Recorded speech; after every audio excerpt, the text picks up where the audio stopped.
Hey everyone, today we are discuss about what is placebo and why it's used in clinical trials.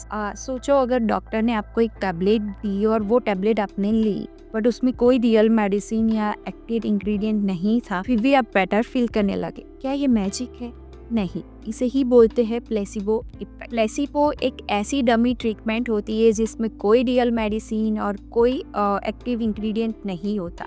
For example वो एक sugar tablet हो सकती है या saline injection हो सकता है या फिर कैप्सूल होती है जिसमें सिर्फ स्टार्च होता है और वो दिखने में रियल मेडिसिन के जैसे ही होती है। जैसे क्लिनिकल ट्रायल में टेस्ट और प्लेसिबो दोनों होता है तो उसको सेम टेस्ट ड्रग के जैसा ही बनाया जाता है, सेम सेम कलर, उसमें कोई फर्क नजर नहीं आता। लेकिन ये पेशेंट की बिलीफ पर काम करती है। जैसे पेशेंट जब सोचता है कि ओके मैंने मेडिसिन ली, अब मैं ठीक हो जाऊंगा, तो ऑटोमेटिकली उसका ब्रेन जो है वो पॉजिटिव रिस्पॉन्स देता है। इससे पेशेंट का पेन कम हो जाता है, सिम्टम्स इम्प्रूव होते हैं और वो बेटर फील करने लगता है। इसी साइकोलॉजिकल रिस्पॉन्स को ही हम प्लेसिबो इफेक्ट बोलते हैं। अब सवाल ये उठता है कि क्लिनिकल ट्रायल्स में प्लेसिबो का यूज क्यों होता है।